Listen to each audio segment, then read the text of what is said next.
stealing a bike? What's going on, man? I'm just looking at that bike because there's somebody stuck at the other part. Why are you riding around with the bike parts? The seat post fits in that hole, for instance. Why are you riding around with the parts? I had them on me. That makes no sense. You're not answering my question. You were checked January 3rd, January 7th, December 12th, all with bike parts every single time. Yes, Why do you have the wire cutters? None of them just break, so they're not like super high. Well, the only problem is that they're not yours. That's the problem.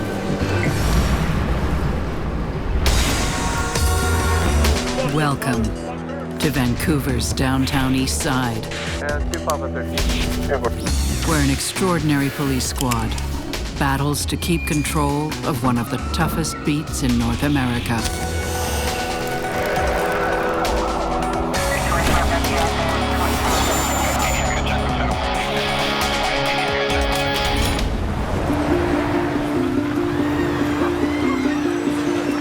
How are you doing, partner? You okay? Do you want to go to detox or anything right now? Hello. Are you okay? Yeah. Everything's cool? Vancouver's Downtown Eastside has long been burdened with the highest rates of homelessness and drug addiction in Canada.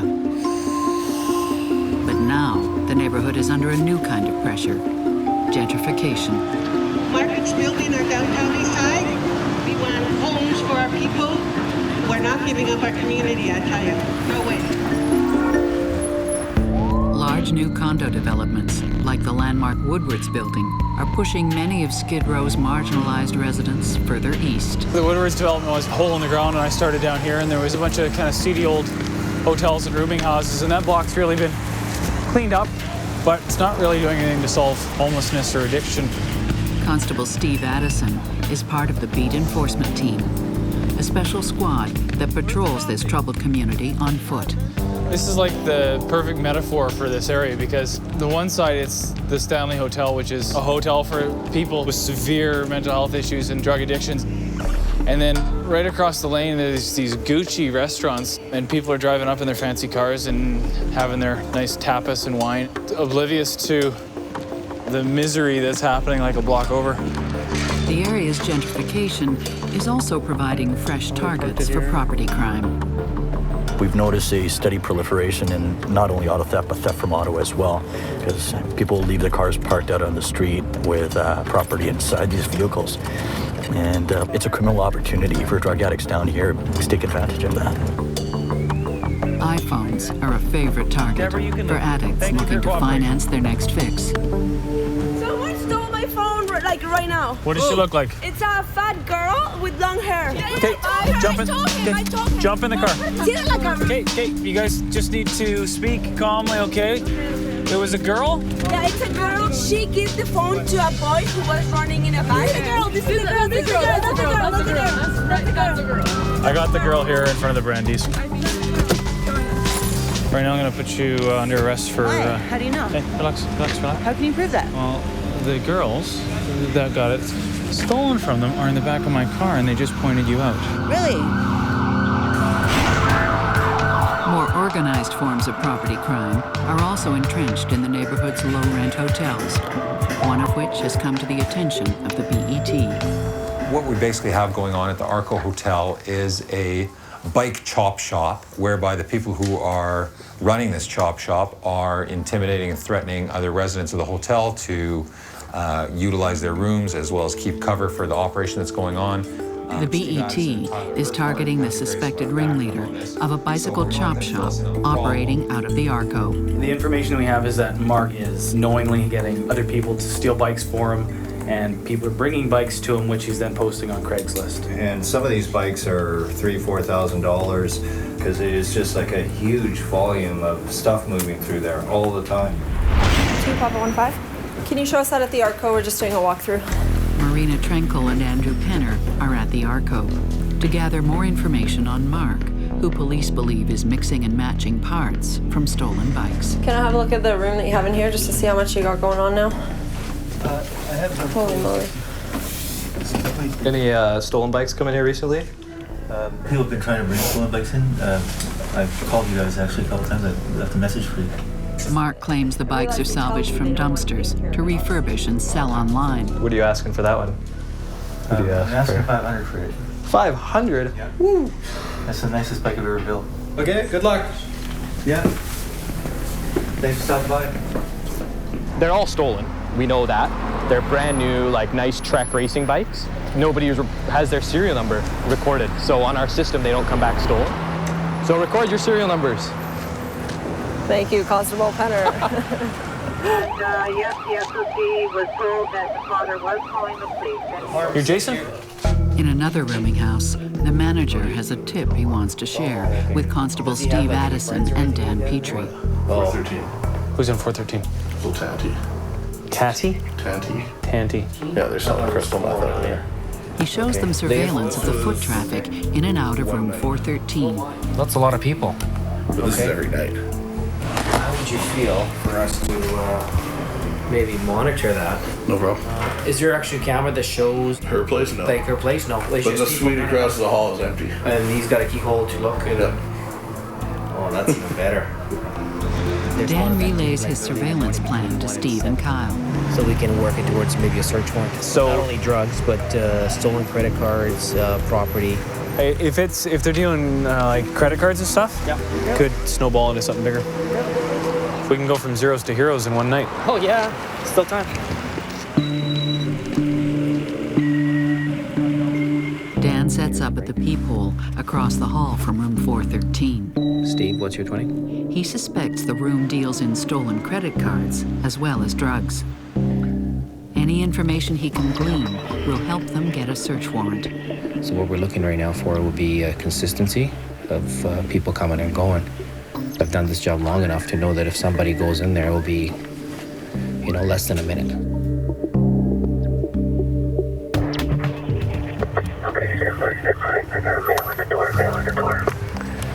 Copy, mail the door.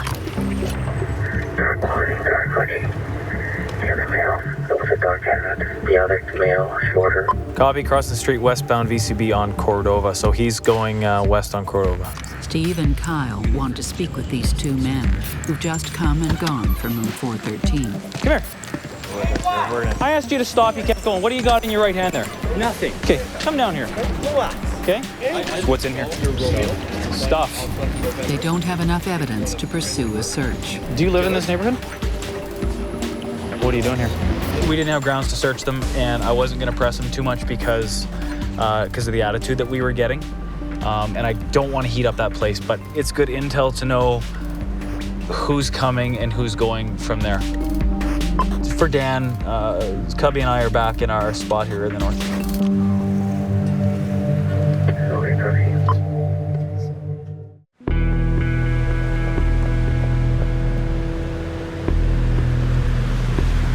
Well, believe it or not, in the downtown east side, which is quite rare, it is about -6 or -7 degrees, and it is now snowing. Basically, when it gets cold out here, all the problems go indoors. So all the drug dealing will go indoors. All the domestics will go indoors. Chris, how are you making out? A little bit cold, eh? Hey, we'll get you to a warm place here. One leg underneath. Okay, roll forward. There, that's good. Oh, big step, Chris. He's not making it real easy. Now, I understand there's some other issues in the building with Mark who has the bikes. Yeah. I understand staff has been talking to you about that, about doing a statement. Constable Paul Ballantyne is speaking with a man who's been assaulted by the alleged bike thief at the Arco. Listen to what I'm saying here. Right. Okay, that guy terrorized people in the building. He doesn't hit you, he hits others. Quite frankly, I would like to arrest him tonight. Would you like to provide us a statement with regards to that whole thing? Yeah. Okay. Statement in hand, Paul tells Toby Hinton they have what's needed to arrest Mark. And we can go and basically pick up our bike guy and get him a no-go to the Arco. And staff was saying there's probably 2 or 3 other tenants who will give statements as well, but they're too scared right now because he's in the building. I think just push forward. Perfect. Let's slap them all we can. Hey, it's Vancouver Police. We know you're in there. Come on. Mark, you're under arrest for assault. While arresting Mark on assault charges, the cops spot dozens of bikes in plain view, allowing them to seize Mark's stash as likely stolen property. We've got a huge amount of stolen property that's being moved through here, and this guy's been ruling the inside of the rooming house in reign of terror. The good news is he's off to jail tonight, and the follow-up to that is we're going to take all that property out of there and hopefully try and get it back to some of the rightful owners.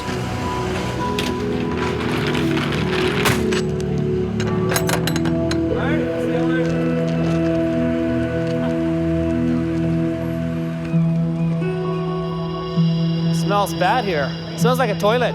Seriously. This is too much. This is disgusting. Okay. What's your story here? Like this shelter, like my partner said, it's growing. This little encampment here is too much. Steve believes this homeless woman is selling drugs from this makeshift shelter. If you're here tomorrow selling dope, I'm gonna put you in jail. I know you're doing what you gotta do to get by, but we're not gonna put up with it, okay? Be warned. A few steps down the lane, a larger housing issue is at play. Like anything down here, this has been controversial. This site is going to be turned into a fairly big condominium development. A high-rise condo is planned for the site of the old Pantages Theater, increasing tensions between the Downtown Eastside's activists and developers. Housing activists believe that while there's still people who are homeless and sleeping in shelters, why are we building market housing? We've got to find that balance, I guess, between whether or not this is a Skid Row or if it's going to be a functioning neighborhood with the butcher and the baker and the candlestick maker where people can actually live in conditions that don't seem like they're third world, right?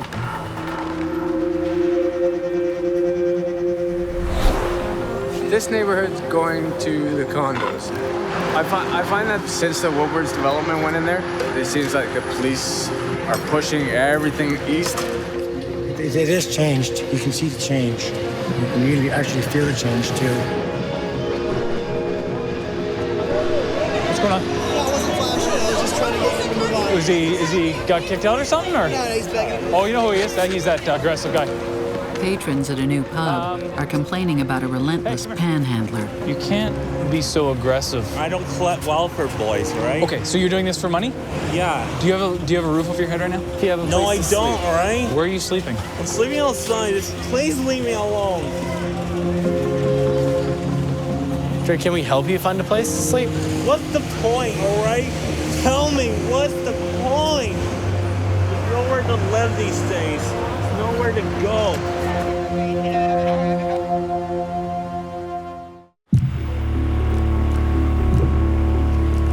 Okay, copy. Stephen covered north end of Abbott, and Trevor and Scott. Dan Petrie, Steve Addison, and Kyle Dent are watching room 413 again.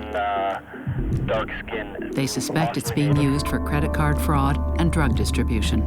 This is the boring part of the job. It's kind of like fishing. They're looking for grounds to obtain a search warrant. ESL's coming through right now.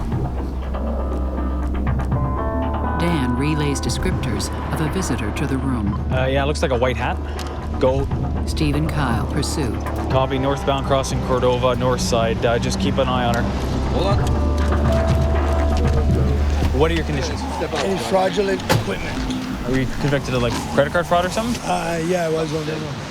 The man is no stranger to the credit card racket. Okay, you're free to go. Thanks, partner. He's a bit of a property crime guy and a fraudster. So that's more good intel. We're seeing a theme. We'll pull the plug and come back maybe in a few days. We don't want to keep heat on it because they'll panic. So. Bring us up to speed with what you found yesterday. Well, we got a tip from the staff that there might have been a hole in one of the rooms. Yeah. And where they were storing bikes. New information has surfaced from the Arco. With the chop shop ringleader now in jail, hotel staff have revealed a second storage room in the attic.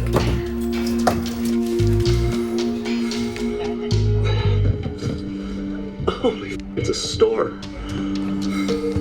Police sees dozens of high-end bikes, bike frames, and wheels, which would have been rebuilt for sale online. Careful! We're right at the top floor, the 5th floor, so everybody's gonna be climbing, 5 flights of stairs here. Cal, don't throw him there. I'm gonna pick him up from there. I think we need to install an elevator in this building. Hey, I'll stay down here. I'll guard the truck. Okay, coming down. Tony, one of the tenants in the Arco, helps police load the truck. What are you thinking? $2.5 grand, is it? $2.5 grand of money in the spot. Yeah. Quite the little entrepreneurial enterprise that that guy had going. There's nothing more. I can close the door, Mark? That's it, man. Okay. And I'm sure Cal wants to get going and catch some bad guys, so you don't have much time. Tasting, somebody just smashed the front window and they've gone inside. Constable Cal Dosanjh quickly gets his chance. The Vancouver police, show yourself now! Or we'll send in the dog! A new business across from the Woodward's development has been broken into. Yeah, Golf 5-1, if you don't mind, if you could divert another unit to assist me in this and just hold your continue.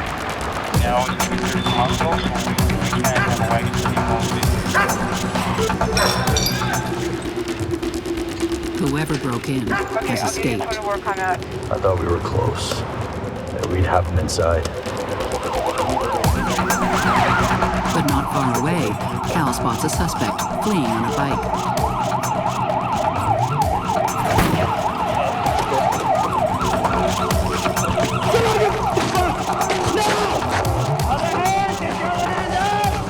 Mark Steinkamp's squad car inadvertently stopped the biker dead in his tracks. There's something up his sleeve. Very subtle. The breaking and entering kit found up his sleeve confirms Cal's suspicions. With the mask and the pipe, yeah, you're right. That's the MO. They've been doing robberies. So. Yeah, well, it is robberies for sure. It is.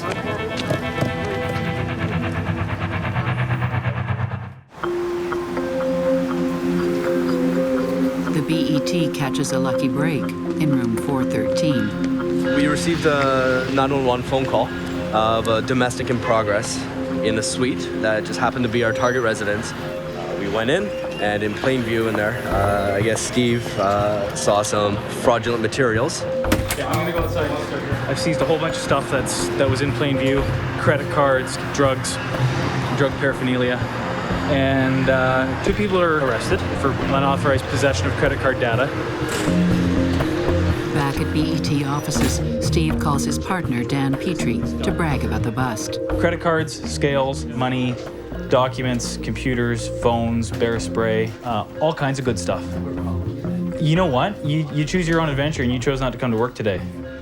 Well, Dan, if you want to come in and tag some property, you can. Dan's upset. All trails of crime in the city lead back to the Downtown Eastside, and that's a sort of a direct reflection of how a lot of crime, violent crime and property crime especially, are tied to the drug trade. At the Vancouver Police Department's monthly meeting, the brass single out the BET's bike seizures for praise. On January 20th, beat enforcement team members respond to the Arco Hotel for an assault. On arrival, they find a cache of bikes. Took 5 members to ferry all these bikes down to fill up a cube van. So there's 65 bikes, hundreds of rims, hundreds of tires, and in the previous seizure was around 100 bikes, so he's pretty active. The VPD shows off its bike haul to the press. This is one investigation from the Arco Hotel. A couple times a year we'll come in and we'll find this many bikes from one investigation. So great work, and good work to your people. Natasha Ryan, 8510. Wow, if I didn't know any better, I'd say she's dealing. She beat it off so fast. Hand it out to the side. No, come on, all right. Nothing sharp on you, Calvin, that'll poke, stick, or cut me. Out of the lane, Calvin. Okay. Look at all the needles here. This is silly. Yeah, this structure should go. Back on the beat, Dave Steverding and Marie Brown dismantled the shelter they suspect is still being used for selling drugs. West Lane 400 Main, some people built a structure here. We're just disassembling it. It's becoming problematic for drug dealing here. Does the city by any chance have a garbage truck working tonight? Nearby, Steve writes a new entry in his Beat Cop blog about recent changes to the Downtown Eastside. In the ideal world, the vision is to have a nice, clean, safe neighborhood where people who have money can live with people who don't. But I think we're a long way off from there. Nothing happens down here without some sort of conflict. You see that with things like the renovation of the Pantages. It's people who don't want this neighborhood to change, right? And people think it's just fine the way it is. Look at that. Heavens to Murgatroyd. The last little bit left now, isn't it? The demolition of the old Pantages Theatre is almost complete. You know, eventually it's going to be the whole right to the end. Can't slow progress. Can't stop progress.